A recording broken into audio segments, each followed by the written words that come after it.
अपने आप को अपग्रेड करें और क्वालिटी को इंप्रूव करें, तो फिर आप मार नहीं खाएंगे। अगर आप 2-3 साल लगातार एक ही जैसी चीज ब्रीड करवा रहे हैं तो 3 साल बाद आप इस दौड़ में बहुत पीछे रह गए होंगे।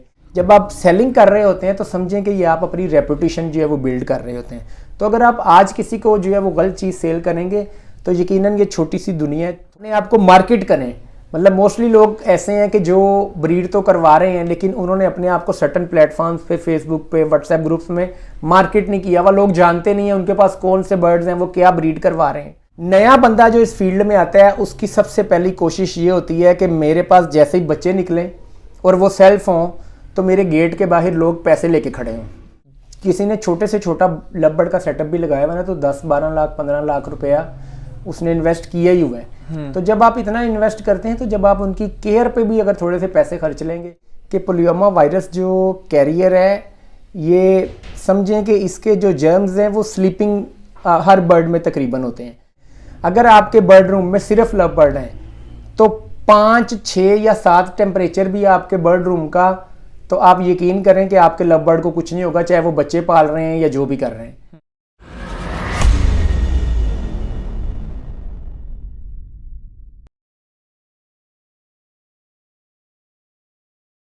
अस्सलामुअलैकुम, दिस इज मोहम्मद अरफान एग्रीकल्चरस। आज हम आपको मिलवाने लाए हैं मोहसिन जफर भाई के पास। मोहसिन जफर भाई माशाल्लाह से किसी तारीफ के मोहताज नहीं है, सारे मोहसिन जफर भाई को जानते हैं। ये माशाल्लाह से इंफॉर्मेशन सेक्रेटरी एलएसपी में और पिछले 13 साल से लव बर्ड को ब्रीड करवा रहे हैं।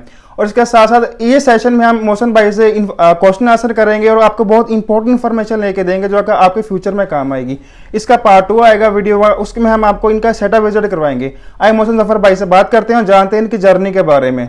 अस्सलाम वालेकुम। वालेकुम अस्सलाम। सबसे पहले तो आपका शुक्रिया, आपने इतने अच्छे अल्फाज में मेरा तारुफ करवाया। जज़ाकल्लाह मोहसिन भाई, बहुत बहुत शुक्रिया कि आपने भी टाइम दिया। जी मोस्ट वेलकम। सबसे पहले सर बताएं मोहसिन भाई कि आपकी जर्नी स्टार्ट कहाँ से की लव बर्ड में? जर्नी स्टार्ट मैंने की जी 2009 में। मैंने जो है वो बर्ड्स लिए थे और स्टार्ट में मैं बर्ड लेके आता था मार्केट से, टोलिंटन मार्केट से। तो 6-8 माह में बर्ड वहाँ से लाया, कोई 10-12 पेयर हो गए तो उनकी ब्रीड नहीं आई। तो फिर मुझे किसी उस वक़्त के पुराने फैंसियर ने मशवरा दिया कि आप पट्ठे बाय करें, उनको जो है वो आप अपने घर जो है वो अडल्ट करें और उनको आप जो है वो पेयरिंग पे लगाएं तो उससे आपको ब्रीड आएगी। तो फिर मैंने वो जितने मार्केट वाले पेयर थे वो दोबारा मार्केट वालों के हवाले करके आया, लोगों के घरों से जो है वो पट्ठे खरीदे और फिर उनको जो है मैंने अडल्ट करके ब्रीड करवाया। तो वहाँ से जो है मेरी ब्रीडिंग स्टार्ट हुई। जी, तो अपने स्टार्टअप इन्वेस्टमेंट कितनी की मोहसिन भाई? स्टार्टअप इन्वेस्टमेंट कोई 60-70 हज़ार रुपया किया था मैंने, और अगर केजीज़ की आप बीच में ऐड कर लें कॉस्ट तो तकरीबन 1 लाख रुपया मैंने इन्वेस्ट किया था। और जो पहला 70 हज़ार इन्वेस्ट किया था उसको जब पेयर वापस किए तो वो 50 हज़ार रह गया। फिर 50 हज़ार से मैंने जो पट्ठे ख़रीदे उनसे फिर मैंने 1 साल में ब्रीड लेके कोई 1.5 लाख रुपया मैंने उनके पट्ठे जो है वो सेल किए। माशाल्लाह, मतलब कि पहले ही साल आपकी सारी इन्वेस्टमेंट रिकवर भी होगी, प्रॉफिट भी आपको आ गया। अल्हम्दुलिल्लाह अल्हम्दुलिल्लाह। तो मोहसिन भाई ये स्प्लिट क्या होता है? बंदा कह रहा है स्प्लिट ये स्प्लिट वो, स्प्लिट होता क्या एक्चुअल में? स्प्लिट एक्चुअल में एक बर्ड का फिनोटाइप होता है, एक जीनोटाइप होता है। फिनोटाइप मीन्स कि जो वो आपको विजुअली नज़र आ रहा है, और जीनोटाइप जो उसने जीन्स कैरी किए हुए हैं। तो ये स्प्लिट एक्चुअली ये होता है कि एक बर्ड विजुअली देखने में वो नहीं होता, जैसे कहते हैं कि अल्बाइनो, सिंपली मैं बता दूं जो मोस्टली लोगों को पता होता है अल्बाइनो ब्लैक आई का, तो उसे अल्बाइनो ब्लैक आई स्प्लिट रेड आई बोलते हैं। तो एक्चुअली में वो विजुअली जो फिनोटाइप है वो है अल्बाइनो ब्लैक आई, और जेनेटिकली उसमें रेड आई का ब्लड भी है। तो जो बर्ड विजुअली वो ना हो लेकिन वो जीन उसका कैरी कर रहा हो उसे स्प्लिट बोलते हैं। जिस तरह एक ग्रीन फिशर स्प्लिट फेलो जब बोलते हैं तो इट्स मीन के विजुअली बर्ड जो है वो ग्रीन फिशर है, लेकिन जो जेनेटिकली उसमें जो जीन कैरी हो रहा है वो फेलो का हो रहा है, इसलिए उसे स्प्लिट फेलो बोलते हैं। इसी तरह हर म्यूटेशन के जो है वो स्प्लिट्स होते हैं, जैसे ओपलाइन का स्प्लिट है, इसी तरह डन फेलो का स्प्लिट है, रेड आई का स्प्लिट है, फेलो का स्प्लिट है। तो ये इस तरह जो है वो डाइल्यूट का स्प्लिट है, पेल का स्प्लिट है, ये इस तरह। तो मोहसिन भाई एक बर्ड में कितने स्प्लिट ऐड हो सकते हैं? ये तो देखें अब आपकी वर्किंग पे है। मतलब अगर आप डाइल्यूट को जो है वो लगाते हैं ग्रीन डाइल्यूट को अगर आप लगाते हैं पेल फेलो ब्लू से, तो आपके पास जो ऑफस्प्रिंग आएंगे वो सारे ग्रीन आएंगे बर्ड। वो कैरी क्या कर रहे होंगे, ग्रीन, विजुअली ग्रीन होगा, स्प्लिट ब्लू होगा, स्प्लिट पेल फेलो होगा, स्प्लिट डाइल्यूट होगा। ये 3 से 4 जीन ये कैरी कर रहा है, 3 से 4 चीज़ों का ये स्प्लिट है। तो इसी तरह आपकी वर्किंग है कि किस तरह का कम्बिनेशन आप ब्रीड करवाते हैं। 4 स्प्लिट्स हैं, 5 मतलब जीन कैरी कर रहा है एक बर्ड, तो ये आपकी वर्किंग पे डिपेंड करता है। और मोस्टली पॉसिबल क्या होता है? पॉसिबल ये जब आप 2 स्प्लिट बर्ड्स को आपस में जब आप ब्रीड करवाते हैं, तो चूंकि दोनों स्प्लिट्स हैं, लेट सपोज के वो स्प्लिट हैं फेलोज के, तो उसमें से विजुअली फेलो 25% आएगा और बाकी जो 75% हैं वो ब्लैक आइज आएंगे। अब चूंकि आपके पास दोनों साइड पे स्प्लिट बर्ड्स थे, पेरेंट्स में कोई विजुअल बर्ड नहीं था, तो आपके जो ब्लैक आई ऑफस्प्रिंग आएंगे वो सारे पॉसिबल स्प्लिट होंगे फेलो के। अब पॉसिबल ये होता है कि या तो उस बर्ड ने जीन कैरी की है या नहीं किया, उसका विजुअली नेकेड आई से पता नहीं चलता, आपको उसकी टेस्ट ब्रीड लेनी पड़ती है। तो नॉर्मली 25 to 50% जो ब्लैक आई चिक होंगे उन्होंने जीन कैरी किया होगा फेलो का, लेकिन आपको उसकी टेस्ट ब्रीड करवा के ही श्योर होंगे आप कि किस बर्ड ने कैरी किया है, किसने नहीं किया। तो मोहसिन भाई, हमारे पास कोई पेयर है, हमें उसकी हिस्ट्री लिखनी है। हिस्ट्री कैसे लिखेंगे और हिस्ट्री में कौन कौन सी चीज़ें लिखेंगे हम? मैं जो अपना रिकॉर्ड कीपिंग में करता हूँ, मैं तो जो जब चिक को जो है वो रिंग करता हूँ तो साथ उसके पेरेंट्स लिख लेता हूँ कि इसके पेरेंट्स ये हैं। तो उससे अगर साल बाद मैं देखूँ उस रिंग जो वो अगर बच्चा है अडल्ट हो गया तो उसके पेरेंट्स क्या थे, तो मुझे आइडिया हो जाएगा ये और ये इसके पेरेंट्स थे, तो ये किस चीज़ का कैरियर है, किसका स्प्लिट है, विजुअली क्या है, वो मुझे फिर आइडिया हो जाएगा। इस तरह मैं अपनी जो कीपिंग है वो इस तरह करता हूँ। तो मोहसिन भाई, हमें शक होता है कोई परिंदा बीमार है, तो हम उसे कौन कौन से टेस्ट करवाएं उसके कि हमें पता लग जाए कि इसकी ये डिजीज़ है?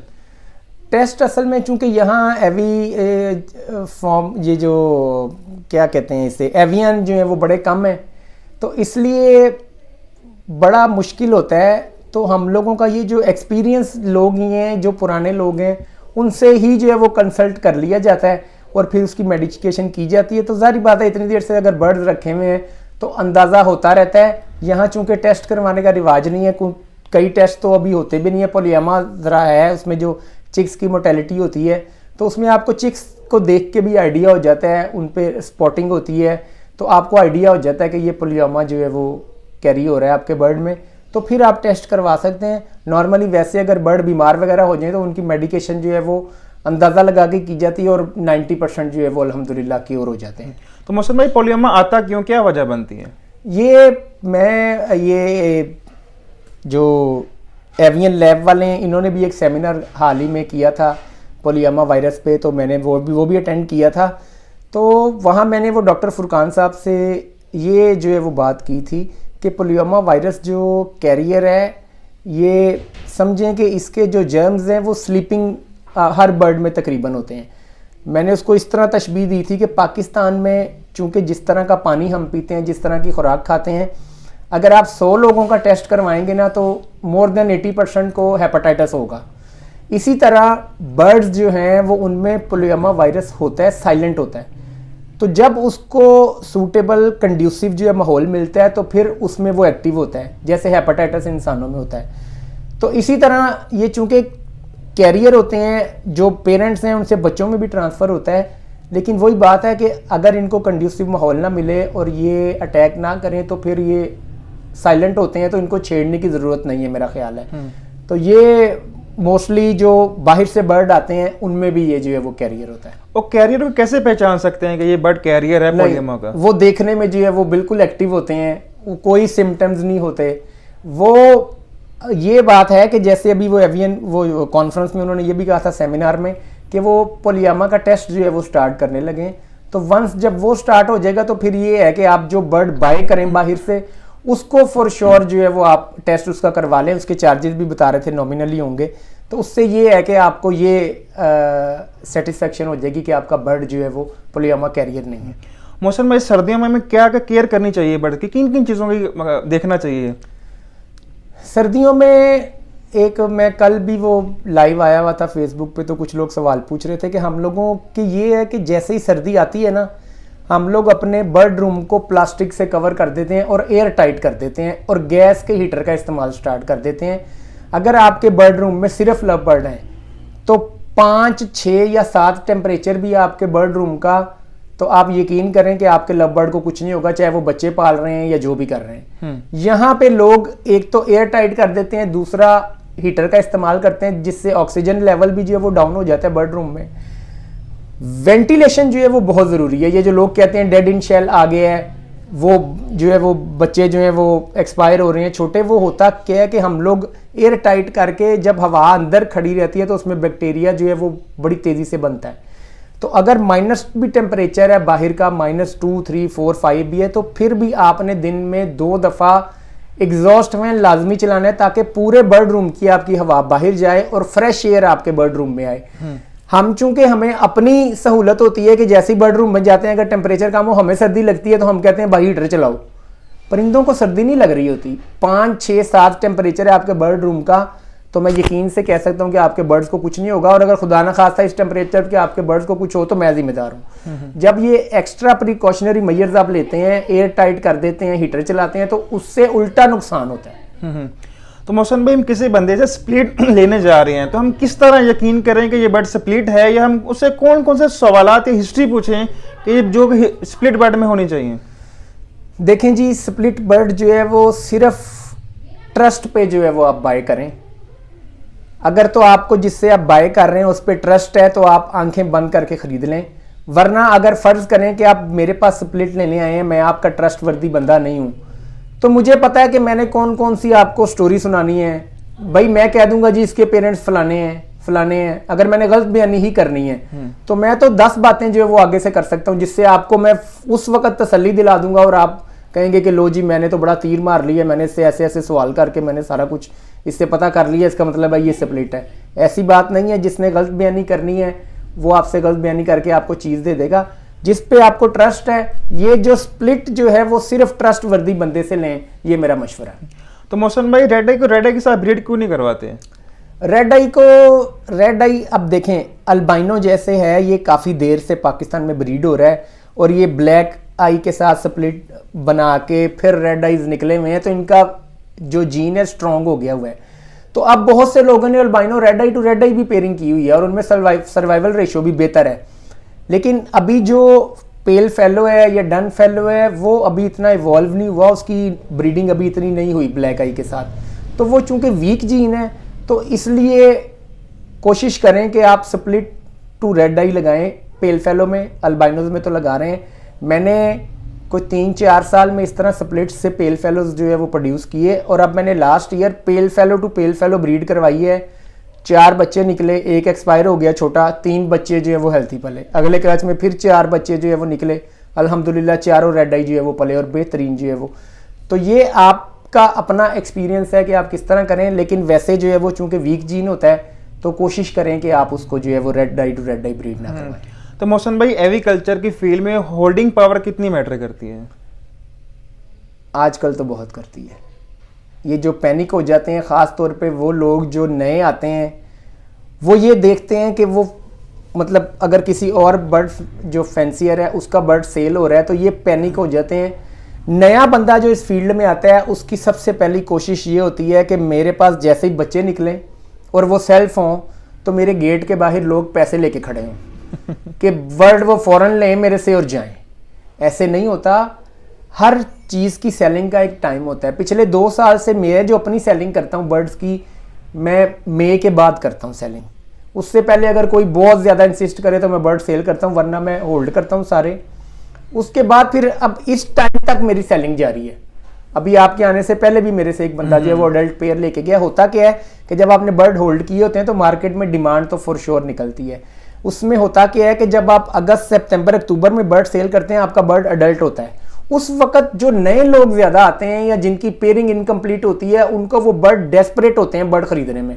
उसमें ना वो आपसे बार्गेन करते हैं, ना आपसे कोई बहस करते हैं। उनको बर्ड चाहिए होता है, वो कहते हैं मैं फ़ौरन ब्रीड पे लगाऊंगा, इससे मैं जो ब्रीड लेके अपने पैसे कवर करूंगा। तो आपको उसकी एक अच्छी कीमत भी मिल जाती है और आप अपनी मर्जी से फिर बर्ड सेल करते हैं। तो मेरा मशवरा तो ये है, पैनिक जो है वो बिल्कुल ना हो। होल्डिंग पार देखें, अगर एक टाइम में फर्ज करें कि कर्मिनो इस वक्त अगर फर्स्ट क्लच आ रहा है सबके पास, मैं एक मोस्ट कॉमन बर्ड की बात कर रहा हूँ, इसी तरह ऑफलाइन है या फेलो है जो भी है, अब जब ब्रीड आ रही है सबके पास तो नंबर ज़्यादा हैं, तो बायर मुझे कहेगा कि ये फलानी चीज़ आप 10,000 की दे दें, मैं कहूँगा नहीं मेरा रेट 15,000, वो कहेगा नहीं वो इरफान दे रहा है इतने की, वो फ़हीम दे रहा है इतने की, वो XYZ कहेगा, वो कहीं से भी ले लेगा। लेकिन जैसे जैसे टाइम गुजरता जाएगा, सीज़न ब्रीडिंग सीज़न स्टार्ट हो रहा होगा तो चीज़ें कम लोगों के पास रह जाएंगी, और लेने वाले जब दोबारा मार्केट में आएंगे तो फिर वो आपकी मनचाही कीमत पे आपसे बर्ड लेंगे। तो इसलिए होल्डिंग जो है वो बहुत ज़रूरी है। आप बर्ड को अपने टाइम पे, एक चीज़ सोना भी है ना, अगर आप बेचने जाएंगे, अगर आप कह रहे हैं कि मैंने बेचना उसकी रेट और है, जब कोई कहेगा मैंने खरीदना उसका रेट और है, तो यही हिसाब जो है वो परिंदों में भी ये चूंकि बिजनेस है तो सारी लॉजिक्स इसमें जो है वो बिजनेस वाली ही यूज होती है। ठीक, तो मोहसिन भाई क्या पेरेंट्स के जेनेटिक बिहेवियर अगर ऑफ स्प्रिंग में जाता है आगे? जी बिल्कुल जाता है, बिल्कुल जाता है। ये इनहेरिटेंस जो है जैसे ह्यूमंस में होती है कि अगर जो है वो मेरे पेरेंट्स को अगर डायबिटीज़ थी तो वो मेरे जीन में भी जो है वो मुझे ज़्यादा चांस है डायबिटीज़ होने का। इसी तरह अगर कोई फीमेल जो है वो इंक्यूबेट अच्छा करती है, बच्चे अच्छे पालती है, तो वो हैबिट उसकी आगे डॉटर्स में भी ट्रांसफ़र होगी। इसी तरह जो मेल है अगर वो ज़्यादा फर्टाइल करता है एग्स को, उसकी फर्टिलिटी अच्छी है, तो वो जो है वो जेनेटिकली उसके जो बच्चे होंगे मेल्स उनमें ट्रांसफ़र होगी। तो मोहसिन भाई मैं बॉक्स की इंस्पेक्शन कितनी देर बाद करनी चाहिए तकरीबन? जी मैं तो ब्रीडिंग सीज़न में समझें कि अगर लेइंग आ गई है तो मैं दिन में 2 दफ़ा इंस्पेक्शन करता हूँ, और अगर चिक्स हैच हो गए तो भी 2 दफ़ा तो मिनिमम करता हूँ कि कोई बच्चा जो है वो उसको फीड ना हुई हो। फिर ये सीज़न के दौरान आपने मैनेजमेंट आपने करनी है कि कौन से अंडे फोस्टर करने हैं, किन को कहाँ रखना है, कौन से अगर एक मेल फीमेल ने जो है वो 5 जो है वो अंडे हैच हो गए हैं तो सबसे छोटा या छोटे 2 हैं वो अक्सर एक्सपायर हो जाते हैं, उनको आपने शिफ्ट करना है कहीं और। तो ये सारी मैनेजमेंट आपने करनी है। तो मैं दिन में 2 दफ़ा लाजमी करता हूँ, एक सुबह जब बर्ड रूम में जाता हूँ और एक रात को लाइट्स ऑफ करने से पहले। तो मोहसिन भाई आइडियल बर्ड रूम में कौन कौन सी चीज़ें कंपलसरी होनी चाहिए? बर्ड होने चाहिए और केजेस होने चाहिए। इसके अलावा डिज़ाइन वगैरह कौन सी इमरजेंसी के तौर पर कौन सी चीज़ें होनी चाहिए? मेडिकेशन आपके पास ये एंटीबायोटिक होनी चाहिए, वो हो। फिर आपके पास ये हैंड फीड हो कि अगर कोई इमरजेंसी में रात में ऐसा कोई बच्चा है जिसको फीड नहीं हुई, हैंड फीड करवानी पड़ती है, वो होनी चाहिए। और जैसे मैंने कहा एंटीबायोटिक होनी चाहिए। स्कैट है जो माइट्स के लिए है, मतलब ये चंद जो हैं वो बेसिक जो दवाइयाँ हैं वो आपके पास लाजमी होनी चाहिए। और जो बर्ड रूम का डिज़ाइन है उसमें वेंटिलेशन लाजमी होनी चाहिए। एग्जॉस्ट फैन मोस्टली मैंने देखा है कि जिस दीवार पे खिड़की होती है उसी के ऊपर जो एग्जॉस्ट फैन लगा होता है, उससे होता क्या है कि आप एग्जॉस्ट फैन चलाते हैं वो नीचे खिड़की से हवा लेता है और वहाँ की हवा सर्कुलेट करता रहता है। जिस दीवार पे आपका एग्जॉस्ट फैन है उसकी ऑपोजिट साइड पे आपकी विंडो होनी चाहिए, ताकि जब आप एग्जॉस्ट फैन चलाएं तो वो यहाँ से जब हवा सक करेगा तो पूरे बर्ड रूम की पुरानी हवा वो जो है वो सक करेगा और यहाँ से नई हवा एंटर होगी। तो इस तरह जो है वो डिज़ाइन जो है वो ख्याल करना चाहिए उसका। मोहसिन भाई हम किसी बंदे को बर्ड सेल कर रहे हैं तो हमें कौन कौन सी रिक्वायरमेंट पूरी करके अगले बंदे को बर्ड दें? ये तो अगले बंदे पे डिपेंड है, वो आपसे क्या बर्ड रिक्वायर कर रहा है। तो बाकी हेल्दी होना चाहिए बर्ड, उसके नेल्स पूरे होने चाहिए। अब मेरी आदत ये है मोस्टली चूँकि बर्ड जो है वो बच्चे आपस में जब इकट्ठे होते हैं तो वो बाइट करते हैं तो अक्सर नाखून जो है वो बर्ड का उतर जाता है।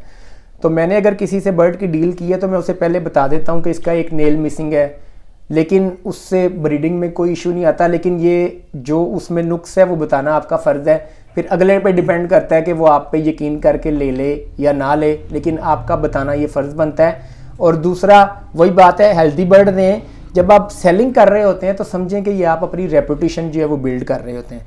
तो अगर आप आज किसी को जो है वो गलत चीज़ सेल करेंगे तो यकीनन ये छोटी सी दुनिया है, थोड़े से लोग हैं जो ये बर्ड फैंसी में, तो ये बात घूम के आपकी नेगेटिव जो है वो वापस आप तक भी आएगी और दूसरे लोगों के जहन में भी फिर वो आपको नेगेटिव पोर्ट्रे करेगी।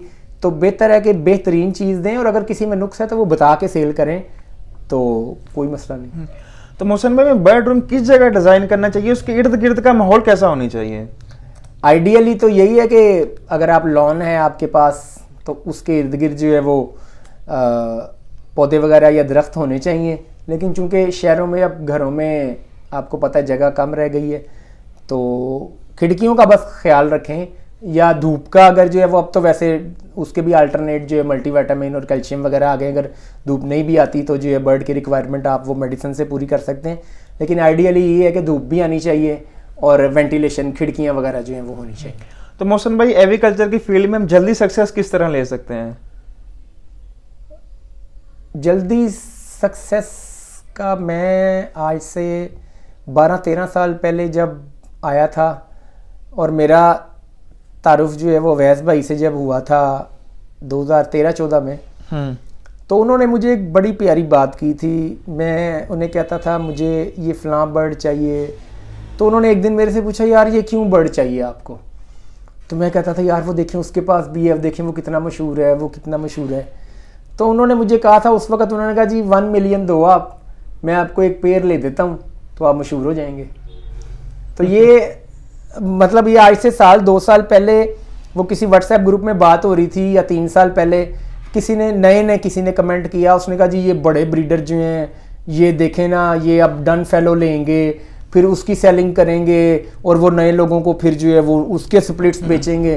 तो मैंने फिर उसे रिप्लाई किया, मैंने कहा भाई 15 लाख रुपए आप लगा लें और आप बड़े ब्रीडर बन जाएं। तो ये तो बड़ा आसान सा फार्मूला है आजकल के दौर में, यानी कि आप जो पैसे लगाएं। कामयाबी का मेयार तो आज यही है ना कि भाई किसके पास कौन कैसे बर्ड ब्रीड कर रहे हैं, तो ये फार्मूला है। तो मोहसिन भाई, फ्यूचर क्या देखते हैं लव बर्ड का आप? फ्यूचर जी अल्हम्दुलिल्लाह लव बर्ड का जो है वो वैसा ही है जैसा मेरा फ्यूचर है। मतलब अल्लाह ताला ज़िंदगी दे तो वही बात है कि किसी भी फील्ड के बारे में आप सिर्फ प्रिडिक्ट कर सकते हैं, एक्चुअल जो है वो टाइम के साथ ही पता चलता है। लेकिन जो प्रिडिक्शंस हैं या जो सिम्टम्स हैं या जो साइंस हैं उसके लिहाज से तो अल्हम्दुलिल्लाह लव बर्ड जो है वो बड़ा जो है वो इस वक्त बूम में है, और उम्मीद है कि आने वाले सालों में भी ये जो है इस पे बूम कायम रहेगा, क्योंकि स्टेक होल्डर जो है वो इंशाल्लाह स्टेक होल्डर जो है वो बहुत ज़्यादा हो गए हैं। लव बर्ड के स्टेक होल्डर का जो इस वक्त है, समझ लें कि 80-85% जो एग्रीकल्चरिस्ट है ना वो स्टेक होल्डर हैं लव बर्ड के, वो लव बर्ड ब्रीड करवा रहे हैं। तो जब इतने ज़्यादा नंबर्स में स्टेक होल्डर हो जाते हैं तो फिर चांस कम ही होता है कि उसको कोई डैमेज हो या वो फ्लरिश ना करे। और मुटेशंस भी जैसे नई नई इसमें आ रही हैं, तो होपफुल है सब जो है वो इंशाल्लाह ये ग्रो करेगा। और जैसे अब दोबारा शोज़ का सिलसिला भी शुरू हो गया है, तो असल में एक तो शो से जो है वो एक हेल्थी एक्टिविटी जो है वो जनरेट होती है, दूसरा लोगों को स्टैंडर्ड्स का पता चलता है, तो फिर उनका इंटरेस्ट जो है वो इसमें ज़्यादा होता है। तो जैसे मीडिया आप जैसे भाइयों का भी जो है वो यूट्यूब चैनल्स का भी जो है वो इसमें किरदार है, जो लोगों को अवेयरनेस दे रहे हैं, जो लोगों को मतलब इसके पॉजिटिव एस्पेक्ट जो दिखा रहे हैं, तो इससे भी जो है वो, चूँकि अब सोशल मीडिया का दौर है, तो इससे भी बड़ा जो है वो इफ़ेक्ट आता है किसी भी बिजनेस पे, सिर्फ लव बर्ड नहीं। मतलब अगर आप जूतों का भी बिजनेस कर रहे हैं, आज का दौर जो है वो ये आईटी का जो रेवोल्यूशन आया है, सोशल मीडिया का जो रेवोल्यूशन आया है, इसके बगैर कोई भी बिजनेस आजकल जो है वो तरक्की नहीं कर सकता। इवन जो प्राइम मिनिस्टर है उसको भी अपनी सोशल मीडिया टीम जो है वो मैनेज करनी पड़ती है। बिल्कुल। तो मोहसिन भाई, इसे पार्ट टाइम करना चाहिए कि फुल टाइम करना चाहिए?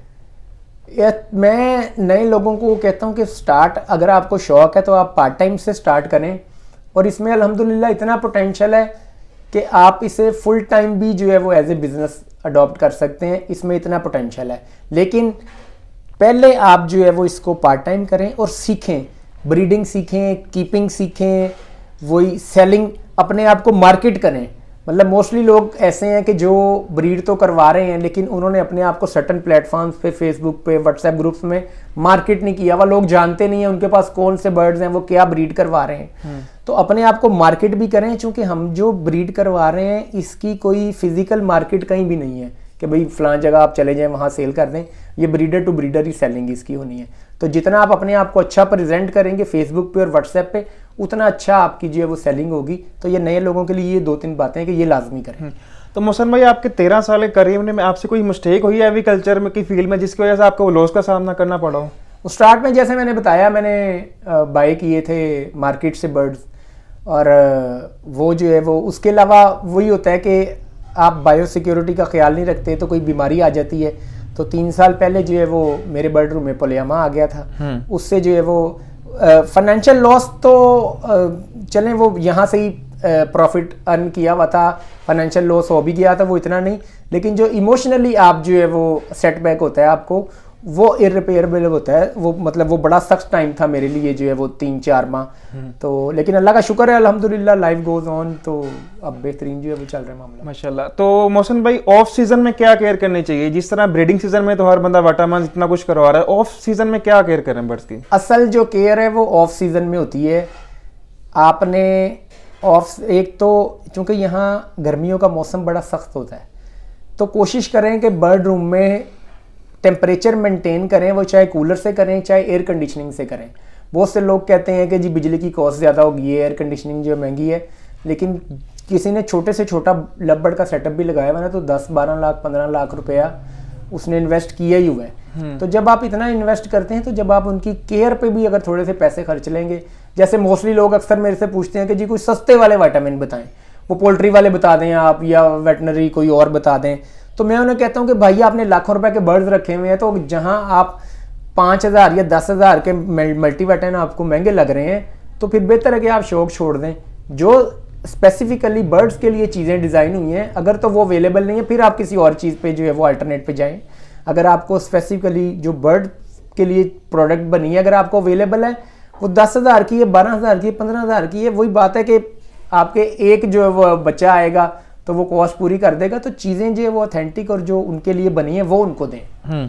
तो मोहसिन भाई सेल्फ बच्चे की केयर किस तरह करें? बच्चा सेल्फ हो रहा है तो उसकी मतलब उसे कितनी एवरी में कितने केज के साइज में दें और कितना क्या फूड वगैरह क्या दें स्टार्टिंग में? जो बच्चा सेल्फ हो जाता है, जब आपने उनको पेरेंट्स से अलग करना है, तो ये जो 1.5-2.5 का या 1.5-2 का नॉर्मल ब्रीडिंग केज होता है हमारा, उसे हम नर्सरी केज भी आप कहते हैं नॉर्मली, के भी छोटा साइज का केज है।